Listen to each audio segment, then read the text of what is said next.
నమస్తే. ప్రస్తుతం మనతో పాటు సీనియర్ జర్నలిస్ట్ దాము బాలాజీ ఉన్నారు. ఆయనతో మాట్లాడదాం. నమస్తే సార్. నమస్తే. సార్, పోసాని కృష్ణమురళి అరెస్ట్ తర్వాత ఇంకా టార్చర్ చేశారు అని అంటున్నారు. అసలు ఏం జరిగింది సార్ అరెస్ట్ తర్వాత? ఇక్కడ ఇతనికి కూడా అలాగా రాజంపేటలో పెట్టారు. ఇప్పుడు 2261 ఖైదీ నెంబర్ కూడా ఇచ్చారు. అయితే కొట్టారు అన్న వార్తలు కూడా బయటకు వస్తున్నాయి. ఎందుకంటే ఈ సాక్షి డీటెయిల్గా రాసింది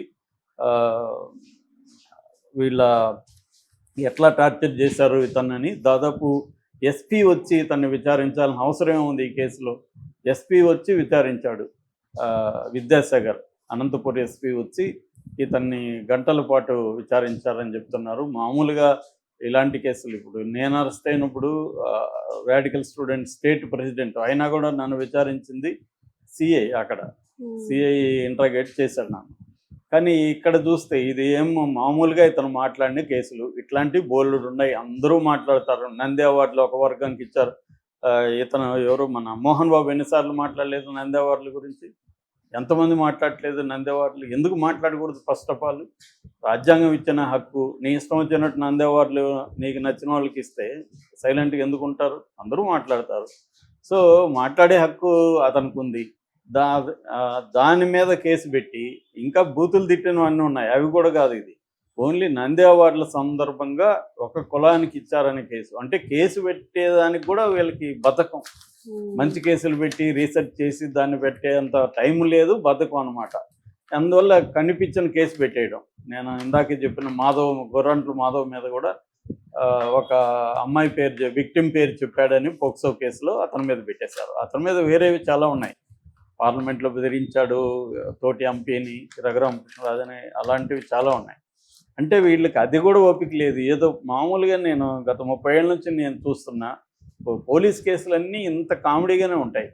వాళ్ళని చాలా అసలు వీళ్ళకి బ్రెయిన్ అరికల్లో కూడా లేదా అనిపించేట్టుగా పెడుతుంటారు. ఎందుకంటే ఇవేవి కోర్టులో నిలవు. వాళ్ళ ఉద్దేశం కూడా ఏమంటే కోర్టులో నిలవాలని కాదు, వీళ్ళకి కూడా ఈ ప్రాసెస్లో వీళ్ళని హరాస్ చేయాలని.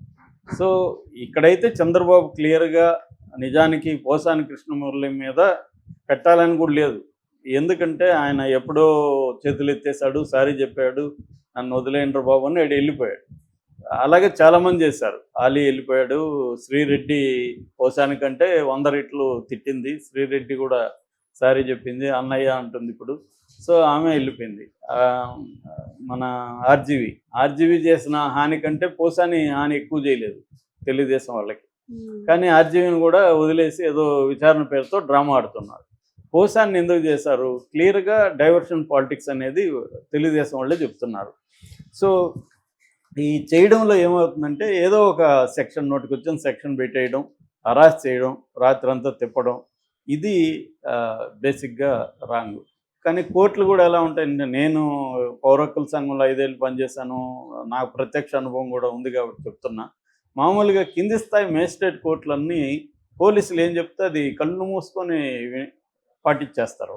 వాళ్ళు ఎక్కడ అసలు కౌంటర్లు చేయడం కానీ, అసలు ఈయన మీద 11 కరెక్టా కాదు, ఇవన్నీ వాదించారు. దాదాపు 20 మంది అడ్వకేట్లు వైసీపీ తరఫున వెళ్ళారు. 20 మంది అడ్వకేట్లు, అవతల ముగ్గురే ఉంటే యువతలో 20 మంది వెళ్ళారు కోర్టుకి. పొన్నవాళ్ళు రాత్రి 9 నుంచి మార్నింగ్ వరకు 5 వరకు ఇవన్నీ చెప్పుంటారుగా, వాళ్ళు చెప్పిన ఆయన ఇచ్చేశారంటే అర్థం చేసుకోవచ్చు. అంటే కింది స్థాయి కోర్టులంతా కూడా ప్రభుత్వానికి భయపడే పరిస్థితిలో ఉంటాయి తప్ప స్వతంత్ర నిర్ణయాలు తీసుకునే పరిస్థితి జనరల్గా ఉండదు కేసుల్లో. అందుకనే అధికారంలో ఉన్నప్పుడు వాళ్ళ పార్టీ ఏం పెట్టినా కేసులు వాళ్ళకి కళ్ళు మూసుకొని ఇస్తారు. ఇప్పుడు ఏం చేయాలి? దీనికి ఇంకా బెయిల్ వేయాలి, లేదు హైకోర్టుకి వెళ్ళాలి, ఇవన్నీ లేట్ అయ్యే ప్రాసెస్. ఈ లోపల అతన్ని అరెస్ట్ చేయొచ్చు, జైల్లో ఎంత వీలుంటే అంత అరెస్ట్ చేయొచ్చు. ఇది తప్ప ఈ కేసులు ఏవి నిలవు. ఇతని మీద పెట్టిన ఐడియలిస్టు, ప్రజలకి ఏదో చేయాలనుకునే వ్యక్తి, ఇద్దరు కూడా బోయ కులం నుంచి వచ్చిన వాళ్ళే, బీసీ అక్కడ. అయితే తలారి రంగయ్య కూడా ఆఫీసర్గా ఉండి కూడా ఆయన కూడా ఎస్ఐగా కూడా పనిచేశాడు తలారి రంగయ్య ఫస్ట్లో. తర్వాత గ్రూప్ 1 ఆఫీసర్ అయ్యాడు. ఇంకా 14 ఇయర్స్ సర్వీస్ ఉన్నాగా వదులుకొని ఈ ఫీల్డ్లోకి వచ్చాడు. ఆయనకి ఇప్పటికి కూడా సింపతి ఉంది, మంచి పేరు ఉంది. ఆయన ఓడిపోయినా కూడా ఆయన అదే సమయంలో గోరంట్ల మాధవ్ ఇతను సీఏగా ఉన్నాడు కదిర్లో. ఫస్ట్ నేను ఇతన్ని పేపర్లో చూసి చాలా కోపం వచ్చింది ఇతని మీద. ఎప్పుడంటే నోట్ల బ్యాన్ రద్దు జరిగినప్పుడు ఏటీఎంల దగ్గర క్యూలు ఉండేవి కదా, అలాంటి క్యూలో ఉన్న ఒక వ్యక్తిని ఇతను దారుణంగా పబ్లిక్గా కొట్టాడు. ఎవర్రా వీడు అని నేను అప్పుడు చూసి షాక్ అయ్యాను. ఇతను ఇంత క్రూయల్ ఫెలోగా ఉన్నాడే అనిపించింది ఇతను చూసి. పైగా అతను కూడా ఉద్యోగి, పనిచేస్తున్నాడు. అతను తప్పేమీ లేదు. అతి దారుణంగా పబ్లిక్గా పెద్ద కర్ర తీసుకొని ఇతను కొట్టాడు అనమాట. అంటే కొంతమంది ఇటువంటి సిఐలు ఎస్ఐలు ఏంటంటే వీళ్ళు తమ వీరోచిత ప్రదర్శనని అమాయకుల మీద ప్రదర్శించి తాము గొప్పోళ్ళు అనుకునే ఒక మెంటల్ డిజార్డర్ ఉంటుంది వీళ్ళకి. సో అటువంటి డిజార్డర్ ఇతనికి ఉందనిపించింది నాకు. ఆ తర్వాత జేసీ దివాకర్ రెడ్డిని ఇతను చాలా తీవ్రంగా మాట్లాడాడు. అప్పుడేమో ఇట్లాంటి వాళ్ళ వల్ల ఏమవుతుందంటే కొంతమందికి పేరు హీరోగా కూడా ఉంటారు ఇలాంటి వాళ్ళు.